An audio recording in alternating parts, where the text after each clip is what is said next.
తిరుమలకి వెళ్దామా? నేనైతే రీసెంట్ టైమ్స్‌లోనే 2, 3 టైమ్స్ ఎళ్ళాను.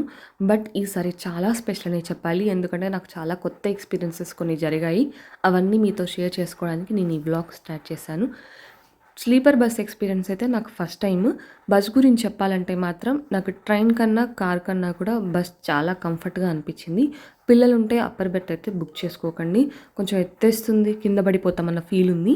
కింద అలా లేదు. చాలా కంఫర్ట్‌గా ఉంది. వాళ్ళు ఆడుకోవడానికైనా, పడుకోవడానికైనా చాలా ఫ్రీ స్పేస్ అనిపించింది నాకు. 12 అవర్స్ జర్నీ పట్టింది. ఈవినింగ్ 6కి స్టార్ట్ అయితే మార్నింగ్ 6కి దిగాము. బ్లాంకెట్స్, వాటర్ బాటిల్స్ వాళ్ళు ప్రొవైడ్ చేశారు. అండ్ బస్‌లో అయితే 2 lights, charging cables, phone holders and మన లగేజ్ పెట్టుకోవడానికి చిన్న క్యారియర్ లాంటిది కూడా పెట్టారు. అస్సలు డిస్కంఫర్ట్‌గా లేదు కాళ్ళ దగ్గర అది. మార్నింగ్ దిగగానే లోకల్ బస్ తీసుకొని తిరుమలకి స్టార్ట్ అయ్యాము. తిరుమల కొండ దగ్గర చెకింగ్ కౌంటర్ ఉంటుంది కదా! ఫస్ట్ టైం నేను అక్కడ ఒక ఎక్స్‌పీరియన్స్ ఫేస్ చేశాను. అదేంటో మీరు తెలుసుకోవాలనుకుంటే వెయిట్ ఫర్ డే 2. ఇలాంటి మోర్ ఇంట్రెస్టింగ్ వీడియోస్ కావాలంటే please do subscribe on my channel. Video నచ్చితే లైక్ చేయండి. Thank you for watching. By by.